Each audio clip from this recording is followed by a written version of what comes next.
उस राजा के 100 बेटे थे, लेकिन अंत में एक भी जिंदा नहीं बचा।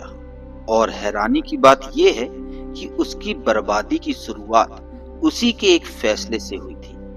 आज मैं आपको महाभारत के उस सबसे खतरनाक किरदार की कहानी सुनाने वाला हूँ। किसकी?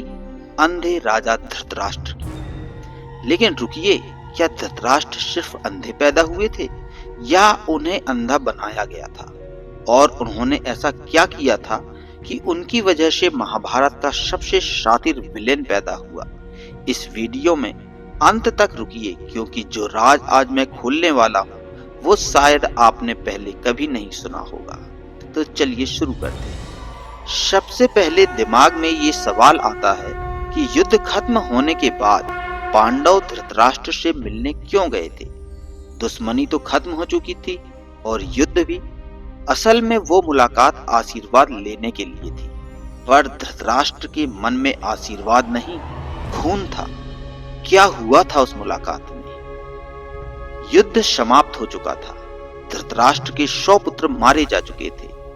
भीम ने उनके प्रिय पुत्र दुर्योधन की जांघ तोड़ी थी और दुशासन का सीना चीरकर रक्त पिया था। पुत्र शोक में धृतराष्ट्र पागल हो चुके थे। युद्ध के बाद श्री कृष्ण के साथ युधिष्ठिर, भीम, अर्जुन, नकुल और सहदेव धृतराष्ट्र से आशीर्वाद लेने पहुंचे। नियम था कि युद्ध के बाद बड़े बुजुर्गों का आशीर्वाद लिया जाता है। युधिष्ठिर ने धृतराष्ट्र को प्रणाम किया। सबने अपने नाम लिए और बारी बारी से प्रणाम किया। श्री कृष्ण त्रिकालदर्शी थे। वे धृतराष्ट्र के मन की बात समझ गए कि वे भीम को गले लगाकर उसकी हड्डियां तोड़ना चाहते हैं। धृतराष्ट्र में 10,000 हाथियों का बल था। धृतराष्ट्र ने भीम को गले लगाने को कहा तो श्री कृष्ण ने तुरंत भीम को हटाकर भीम की लोहे की मूर्ति आगे कर दी। धृतराष्ट्र ने क्रोध में मूर्ति को दबोच लिया और चूर चूर कर दिया। मुंह से खून निकलने लगा। जब होश आया तो रोने लगी कि भीम मर गया। तब श्री कृष्ण बोले, महाराज, भीम जीवित है, ये तो मूर्ति थी। इस तरह श्री कृष्ण ने भीम को धृतराष्ट्र की क्रोधाग्नि से बचाया। पर धृतराष्ट्र में इतना बल आया कहां से? और वो जन्म से अंधे क्यों थे? इसका जवाब छुपा है हस्तिनापुर के राज परिवार में। और यकीन मानिए, धृतराष्ट्र के अंधेपन की वजह जानकर आप कहेंगे, कर्म अपना फल जरूर देता है। हस्तिनापुर के राजा थे शांतनु। उनकी पत्नी सत्यवती से उन्हें 2 बेटे हुए, चित्रांगद और विचित्रवीर्य। चित्रांगद जवान ही युद्ध में मारे गए। छोटे भाई विचित्रवीर्य राजा बने। भीष्म पितामह ने विचित्रवीर्य का विवाह काशी की राजकुमारी अंबिका और अंबालिका से करवाया। ये दोनों सगी बहनें थीं, लेकिन शादी के कुछ साल बाद ही विचित्रवीर्य बीमारी से मर गई। दोनों रानियां विधवा और संतानहीन थीं। अब समस्या ये थी कि कुरुवंश आगे कैसे बढ़ेगा। राजगद्दी खाली थी। तब माता सत्यवती ने अपने पहले पुत्र महर्षि वेदव्यास को बुलाया। वेदव्यास सत्यवती के पुत्र थे, पर शांतनु से शादी के पहले के। यह प्रसंग भी अपने आप में अत्यंत रोचक और विस्तृत है, किंतु इसकी गहराई में जाने पर कथा बहुत लंबी हो जाएगी। इस कथा को हम किसी अन्य वीडियो में विस्तार से बताएंगे। तो चलिए आगे शुरू करते हैं। सत्यवती ने वेदव्यास से कहा, नियोग प्रथा से अंबिका और अंबालिका को पुत्र दो ताकि वंश आगे चले। वेदव्यास जंगल में तपस्या करते थे। शरीर पर धूल, जटाएं, चेहरे पर तेज और डरावने थे। पहले अंबिका गईं। वेदव्यास का रूप देखकर डर के मारे अंबिका ने आंखें बंद कर ली। वेदव्यास ने कहा, तूने आंख बंद की है, इसलिए तेरा पुत्र अंधा होगा। वही अंधा पुत्र धृतराष्ट्र हुआ। फिर अंबालिका गईं। वो भी डर गईं और उनका चेहरा पीला पड़ गया। वेदव्यास बोले, तेरा पुत्र पीले रंग का कमजोर होगा। वही पांडु हुए जो जन्म से रोगी थे। सत्यवती को अंधा और कमजोर पोता नहीं चाहिए था। उसने अंबिका को फिर भेजा, पर अंबिका ने अपनी दासी को सजा धजाकर भेज दिया। दासी डरी नहीं, सेवा की। उससे विदुर पैदा हुए जो धर्मात्मा और नीतिवान थे।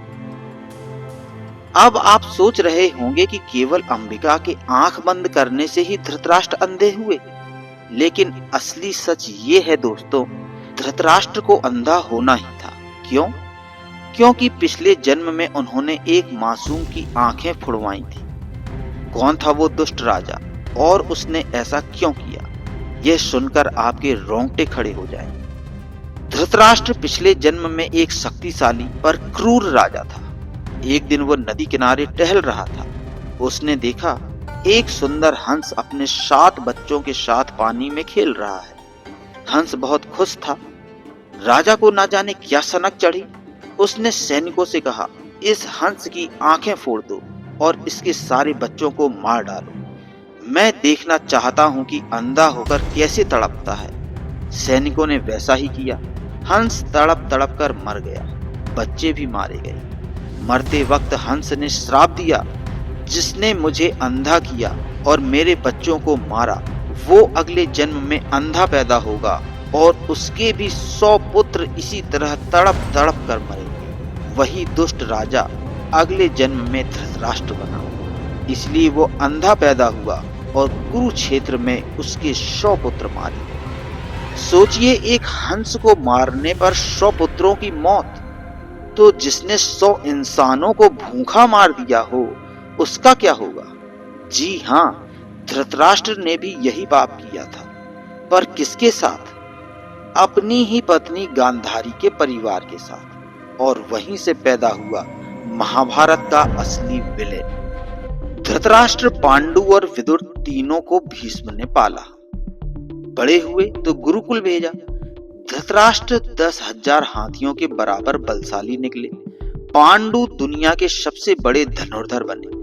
विदुर धर्म और नीति में सबसे ज्ञानी। पर राजा कौन बने? धृतराष्ट्र सबसे बड़े थे पर अंधे थे। विदुर दासी पुत्र थे, इसलिए पांडु को राजा बनाया गया।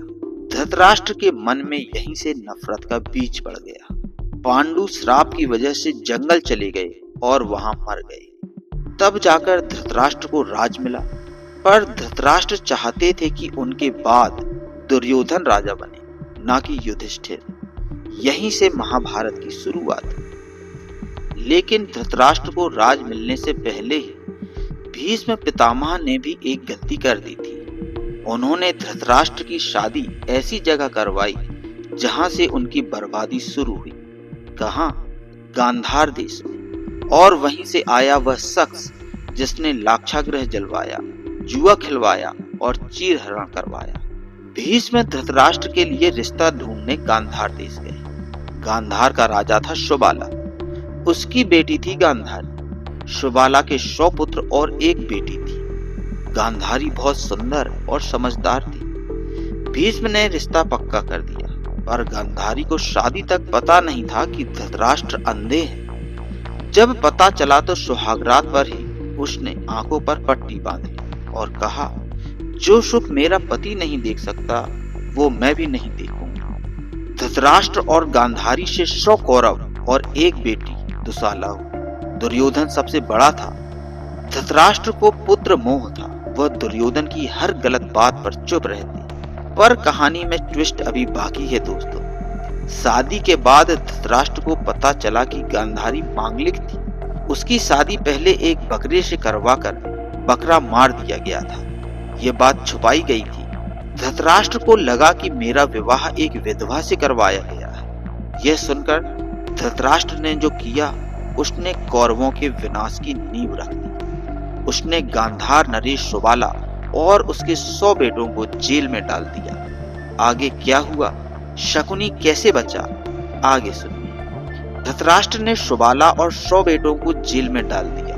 खाने को दिन भर में एक मुट्ठी भर चावल दे दिए। एक एक करके सुबाला के बेटे भूख से मरने लगे। तब सुबाला ने एक फैसला लिया, सबका खाना सबसे छोटे बेटे शकुनी को देंगे। बाकी 99 भाई भूखे मरे ताकि एक शकुनी जिंदा रहे और कौरवों से बदला ले सके। मरने से पहले सुबाला ने धृतराष्ट्र से भीख मांगी, शकुनी को छोड़ दो।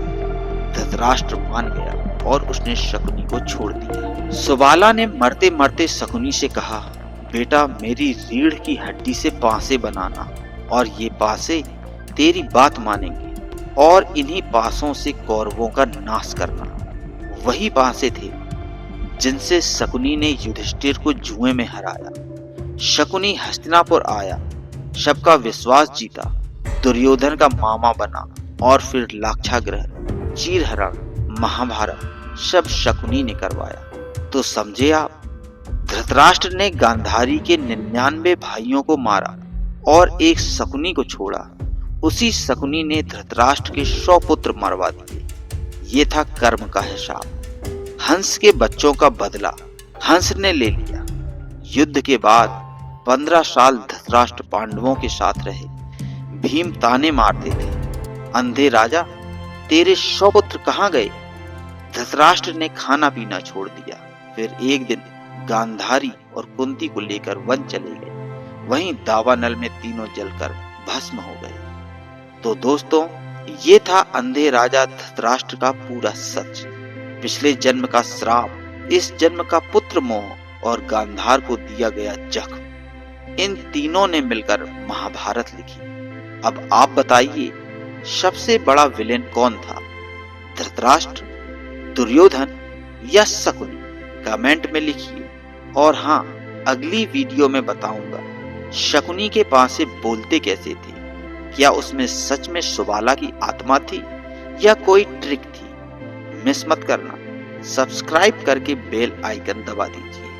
मिलते हैं अगली कहानी में। तब तक के लिए नमस्कार।